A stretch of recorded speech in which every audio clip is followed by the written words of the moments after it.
Sup, boys? So today, I wanted to talk to you all about all of the DMCA bullshit that's been going on at Twitch. Now, this has been a big conversation topic for the past couple of days, and it's involved a whole lot of people, including myself, so I figured I'd come in here and give my take, and then offer some solutions and ideas that I have as well.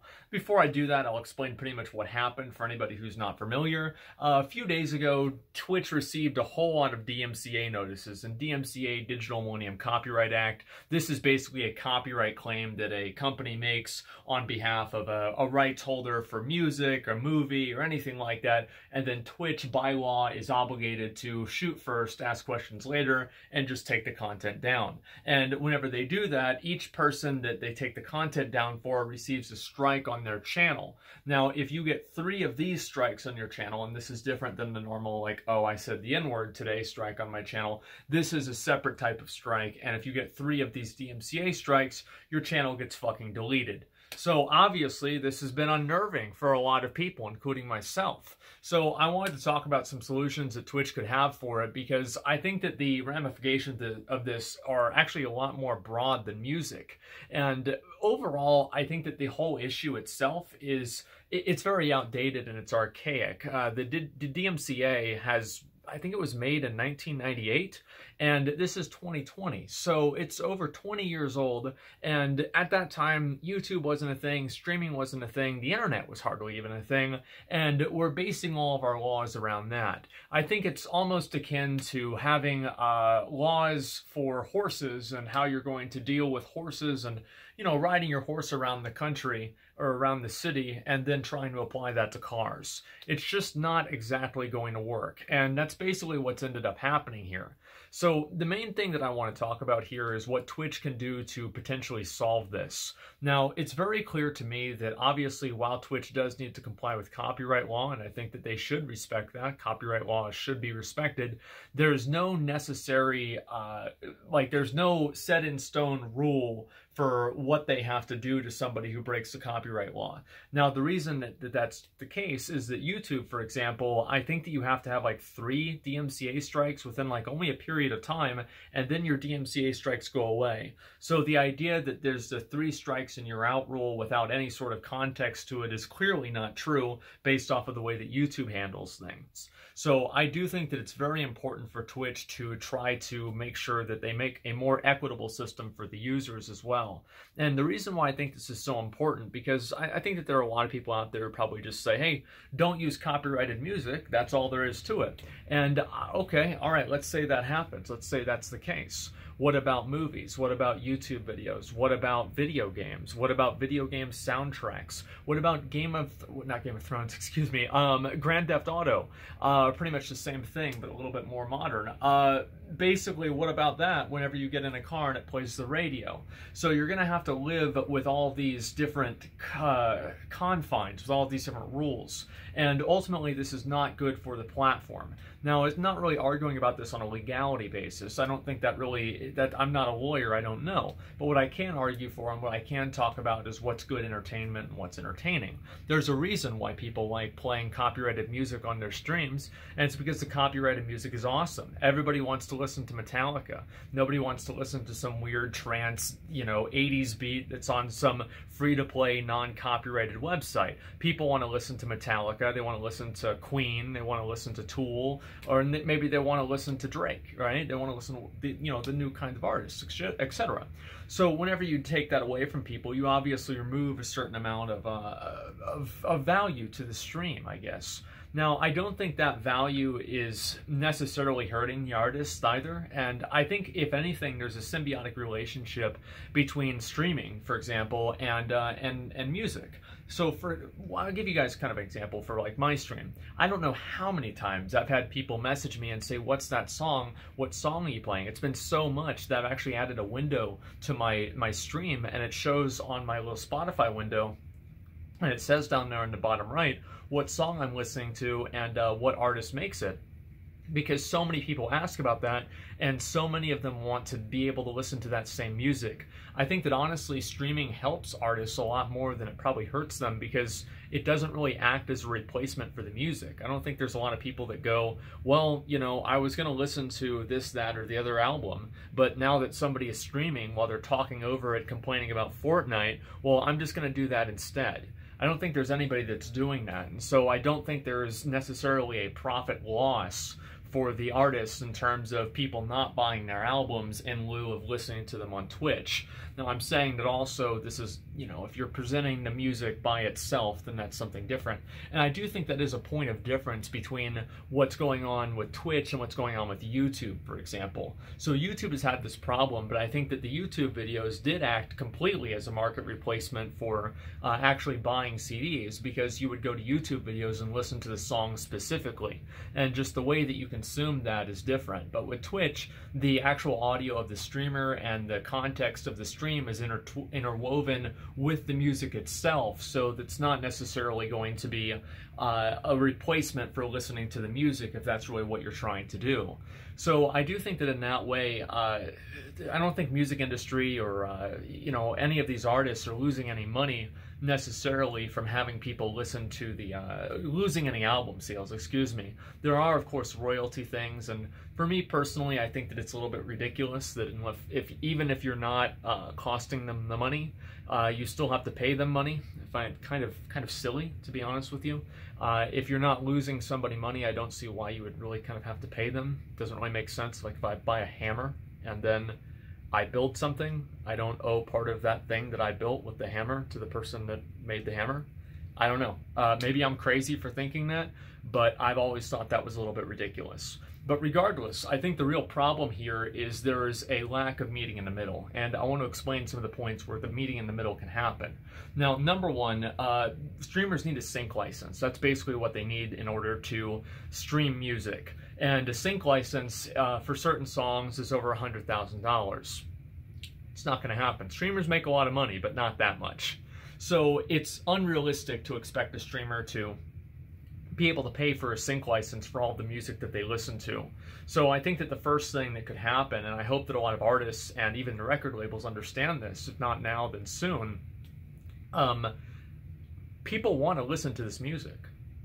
They want to find a price point, and I know I can speak for myself. I have no problem paying for royalties for the music, but it has to be a reasonable price. And it's kind of like if you have a really, really nice restaurant, but the price is like, it's like $1,000 for a burger. It doesn't matter how good the burgers are, nobody's going to eat there. This is a problem with price and demand.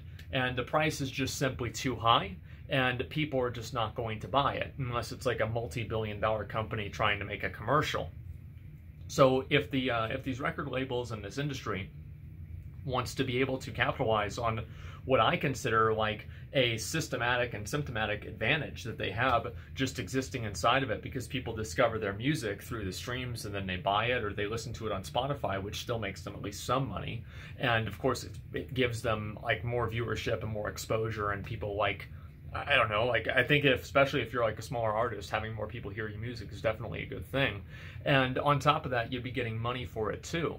So what I hope that Twitch is able to do, because this is also on Twitch's end as well, Twitch does to some degree need to look out for their broadcasters and need to look out for their content creators, and they need to make sure that the people that are putting this content out and the people that are broadcasting and, you know, creating these things on their website are protected and are safe. Because as more people and more of the traditional media and you know, just in general the media outlets and just companies start taking a look at live streaming and everything, you're going to see a lot of the, I would say, negative impacts that it's had on YouTube occur on Twitch.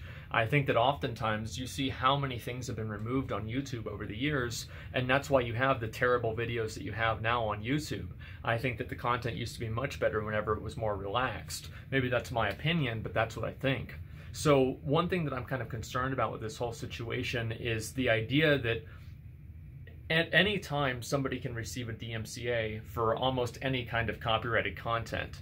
everything that people are doing on stream is fundamentally copyrighted content almost. Playing a video game is copyrighted content, and many of the games that you see on people playing don't explicitly say in their TOS or their EULA, end user license agreement, if anybody doesn't know, that they explicitly allow streaming for it. So that means that if they don't like what somebody says about a game, I think that we had this happen with Last of Us Part 2. I don't remember what the nuance to that was, but I believe this was an issue with that where people were DMCAing bits of content for that as well. So I don't really think that it's outside of the realm of possibility to see other content creators and other, not content creators, excuse me, other publishers for these games do things like that. And another recent example that's gone away now is Nintendo. Nintendo used to have a special program on YouTube that you would have to be part of in order to make content about their games. This is something that's not friendly to anyone.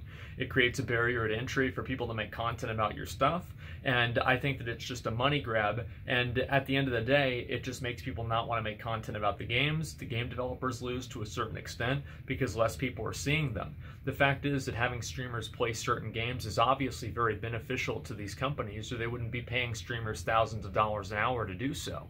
There's very clearly a value to this, and I think in the same way it can be applied to music as well. So what I really hope happens is Twitch is able to get together with these record labels, they're able to get together with these artists and try to come up with an amicable solution and try to talk to them about how can we make this work for both of us. And even if these record labels could create packages for streamers to use and other people like streamers to use in their videos, I think that would go a long way in making sure that people were able to make their content and still use the music, while at the same time not having the music necessarily be a replacement for buying the music itself, which I do think is a very important component. And I'll say this again, I don't think that anybody is watching a Twitch stream and they listen to the music on the Twitch stream and then they don't buy the music, or they don't listen to the music on their own. I think that if anything, people discover music on Twitch streams and then they go and buy the music afterwards. That's what I've done many times, or I've done it with Spotify. It's one of the big reasons why I bought Spotify. I started paying for Spotify is because of how many Twitch streams that I found great music on, and I didn't want to have to buy or try to illegally download all these weird albums. I didn't want to take that risk, so I just bought Spotify. And I think that's an incredible thing whenever you think about it. You take something that people used to usually get for free with pirating music, and now people are paying for it, and that's been driven primarily, at least for me, by streams and by listening to other music. I think that for a lot of you guys, especially younger people, or us, probably more so us older people that used to be younger people, you remember going over to your friend's house and then sharing CDs and listening to each other's music. That's how it would happen. And watching it on somebody else's stream and hearing it on somebody else's stream is the 2020 equivalent to that. And I hope that these record labels and everybody start realizing that, and they start realizing what a symbiotic relationship is possible. And ultimately, I can speak for myself, and I think probably a lot of other people, is that we want to work with you. We want to make this happen, but I think that it will require people coming to the table on both sides, and I'm willing to do that. I'm willing to pay a little bit of money for this, absolutely, but I'm not going to pay $100,000 for one song. So if we could have some packaging deals in some sort of a way, that would be fucking amazing. If Twitch could make a rule to where if, let's say, you had an Amazon Prime account, you could hear the music that was synced to your account whenever you were playing the music on your stream, that would be a great idea. What if you were able to sync your Spotify account to your Twitch page and then have a link right underneath your Twitch page with your title showing the song and also the artist, that if you click on it and takes you directly to the Spotify page or to their website that allows you to buy their music directly. These are all ideas that I think that a lot of people would probably agree with and would help everyone. And I don't think it's good that we're trying to work around the confines of a law that was created before the inception of the content, or like the fucking moth, the content or the space that we exist in. I mean, there's not even any real video content in 1998, and now we have video content and live streaming content, and people do it all the time. So I really hope that, you know, these record labels and everything are able to come to the table and really work with us, because we want to work with them. And I think all the viewers do too. Now, for me personally, what am I going to do? I'm probably not going to play a whole lot of copyrighted music on my stream anymore. I don't like taking the risk, and I think that there's plenty of other you know, other video game soundtracks, it'll probably be pretty much fine, and just other types of in-game music that set the mood and the stage for the stream in the same way. Most of the people that watch me don't watch me for the gameplay. So I think that, you know, sometimes I'll play a rap song and I'll feel that the rap song is, you know, overpowering or kind of confusing, like hearing, you know, one person talking and then another person talking at the same time. I think that can be confusing for a viewer. So I think that, you know, maybe I can use this to my advantage and actually give myself an opportunity to work on just creating better airspace and not worrying as much about, you know, having what kind of music that I have on or worrying about that. So I try to look at everything that I have as a positive and at least try to see what kind of positive I can draw from it. And besides making this video, that's pretty much what I'm going to do. I don't really worry about this a whole lot, and I look at everything that happens to me like this like an opportunity to succeed and an opportunity to use something to my advantage. So hopefully that's what's going to happen. But for the most part, from now on, I'm probably going to avoid a lot of copyrighted music.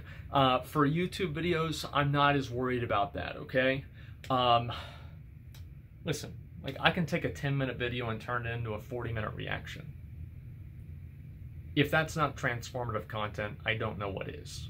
So I'm not too worried about YouTube videos. But, you know, media share and watching like just whole episodes of TV shows, that's probably going to be on the chopping block too. So I wanted to make this video and address the situation. I think Twitch is doing what they feel like they have to do, but I think they also need to come up with more reasonable rules so people aren't constantly paranoid about everything. Copyright transcends music. It affects almost every single bit of content that you see on the screen as a live stream.